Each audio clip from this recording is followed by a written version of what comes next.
We are now 59 days away from Election Day and 3 days away from the first presidential debate between Vice President Harris and Donald Trump. Tuesday's debate will also be the first time they meet face to face because, Donald Trump didn't support the peaceful transition of power and didn't show up to the inauguration in 2021. Harris is spending the weekend preparing for the debate in Pennsylvania. Trump spent part of his Friday attacking women who have accused him of sexual misconduct. The ex-president performed for the TV cameras at Trump Tower in New York after appealing a court decision that found him liable for sexual abuse. And while we're just under 2 months to Election Day, Americans will start casting their ballots very soon. Early voting kicks off in battleground states like Pennsylvania on September 17th. That's less than a week after the first debate.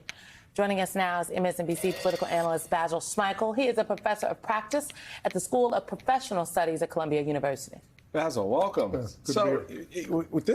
getting a little bit into the crunch time now. Y'all feeling the groove? We got it up here. We up here in New York. Everybody's juiced up because... Not juiced up. We're juiced up, ready for Tuesday. How do you think this narrative that Donald Trump is putting out there, it's like, oh, who's Kamala? We don't know Kamala. She's sitting in the basement. We don't know who she is. I want to play some quick sound for you about Harris being locked in a room. Mm-hmm. And how do you think this is resonating with voters? Now, Kamala is an unusual name, but at least you know who we're talking about. When I say Harris, nobody knows who the hell I'm talking about. They say, who is that? So maybe we'll refer to him more as Kamala. It's a little friendlier, too, but it's hard to be friendly with somebody that wants to destroy our country. She's right now practicing. Do you know that? She's in Pennsylvania, and she's practicing for the debate. She's locked herself in a room. She's got a lot to learn. Perhaps he should lock himself in a room and learn a few things. How do you see his approach to Kamala? The vice president. The vice president. The actual vice president. Going into this campaign. Well, they've become more and more ad hominem, right? They're much more personal. But when you combine that with the way he's been speaking in the last week, particularly at the Economic Club of New York, he sounds more incoherent than I think we've ever heard him. Yeah. So it sounds desperate. It clearly sounds like he and his team know that they're behind an 8 ball, that they're kind of losing the narrative. And I think if he feels and his team feels that they can't grow their support, the best way to win is to diminish her. But that's an important point. And the way that they're doing it is by trying to tap into a sense that this woman of color is not qualified for the role, isn't smart, doesn't do her homework, isn't up to the task. We've heard that 1,000 times before, right? If you're a person of color, a very common attack by your opponent, if that person is not a person of color, is that you're not qualified. It's a very old tactic. And you could see him doubling down on that language every single time that he talks about her, not even using her name correctly, right? I mean, that's textbook for him, but it's also textbook in ways that people of color are diminished. I'm not even going to say your name. I'm not even going to give you that kind of dignity, right? So we'll see that more often. I said that when she became the nominee, his attacks were going to get pretty bad, and they are. But what I like is that they're not. I don't think they're working. They're not sticking because the enthusiasm, as you talk about the sort of juice of these last 2 months, means that everybody feels deputized to be able to push back, and that's what we're seeing. Yeah, and just real quick on it, because you made a really important point I don't want people to skip by, and I think it's important. Donald Trump has a ceiling. Yep. She does not. So he's got to bring her down to his ceiling or below, and that's what you're seeing as part of that. Sure, don't play in the gutter, and she's not going to do it. Right. But don't go down there with him. Right. Well, but sometimes when they go low, you gotta kick them. Absolutely right. You gotta go toe to toe. You gotta pop them in the shin real quick, and maybe we will see that on the debate stage. I think that particularly, well, if he says the wrong name, but I think it's an opportunity. He talks about her being locked away. I think she's in debate prep. and she's going to lead debate prep. I think it's really smart what they're doing. That the vice president said, nope, I don't want to be at the Naval Observatory. I want to be in Pittsburgh because that puts me in a battleground state. That puts me down the street from Philly, and it allows us to get earned media.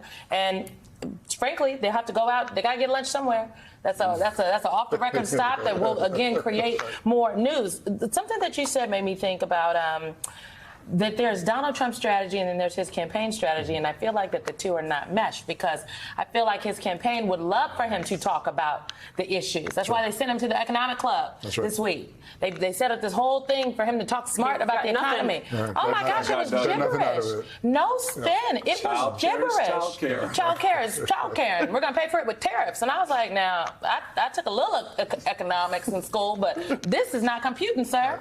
He is attacking and playing on a field that I don't think his campaign would want him to play on because he is more comfortable over here in the gutter than he is over here in the issue. No, that's right. I mean, if we were dealing with a typical candidate who has discipline and actually reads policy and is actually interested in trying to grow his support and his base and go beyond that, you would see him actually answering questions. You would see him at least attempt to describe some policy position that he would have, some vision for the future. But he doesn't do that. He doubles down on the hate and the anger. And in fact, so does his vice presidential candidate. Oh, yeah. So does J.D. Vance, right? So there's so a campaign that is, and look, let's be clear about this. If Donald Trump were to ever win, his campaign or the folks that are running Project 2025, they're going to be the ones governing, not him, right? And so in some ways, he really is just a vehicle for all of the other stuff that, you know, that his campaign and his supporters want to get But a through. vehicle that is aware, because I do think that allowing Donald Trump to be some passive figure, like at the end of the day, he has to sign the thing. Oh, he does. At the end of the day, he has to say yes. At the end of the day, he's the one that gets on the stage and attacks E. Jean Carroll and everybody else. That's right. It's interesting to me also that we've now hit the point where this campaign is normalizing, where it's going back to looking like a little bit more map-wise of what a campaign would have ordinarily looked like. So there was this out of Axios, Trump scaling back his campaigning in 3 states he was targeting just 6 weeks ago. Trump's campaign is placing less emphasis on New Hampshire, Minnesota, and Virginia.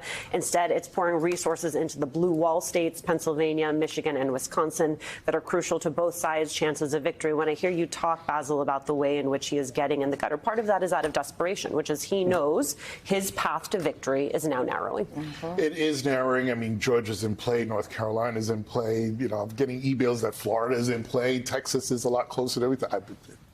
No illusions about Texas and Florida. But, you know, there are people that are actually starting to get excited that they're seeing the race get closer.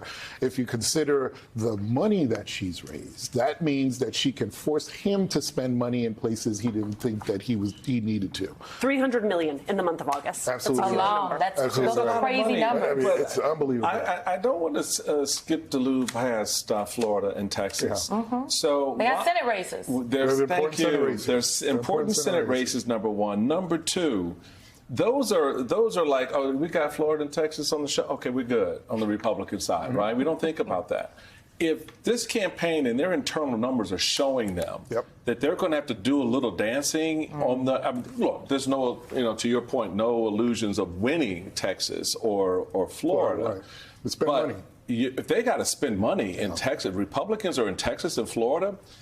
My prediction about Battleground State, Texas 2028, baby, it's coming true. I'm telling you. Texas is a New Georgia. Right. Thank you. That's exactly. Right. And, you know, look, Colin Allred and we've got Gallego in Arizona. I mean, there are Democrats that are contesting in areas that under, you know, when Biden was top of the ticket, we didn't think would be successful or at least come close. She has made the race close. The money enables her to go deeper into her base to do pull out. That's very important since early voting's about to start. And so that makes her more viable. And when the campaign sees this, when Donald Trump sees this, he's like, I got to find a way to diminish her. And that's really the only path to victory for him. It's diminishing her. And that's why at the very beginning I said the biggest challenge that she would have as a candidate isn't going to be the map. It's not going to be Donald Trump's attacks. It's going to be people believing that this part Indian, part Jamaican woman can't win, that we can't elect a woman. If you get over that hump, then the turnout solves itself. Then the Donald Trump attacks don't hit, right? And I think that's what we're seeing. We're seeing people get over that sort of. I think it's a twofer. Do I trust her? Yeah. And can she be president? Yeah. And it's a dynamic. And I appreciate you bringing it this morning, Basil. Thank you. Michael, thank you so much.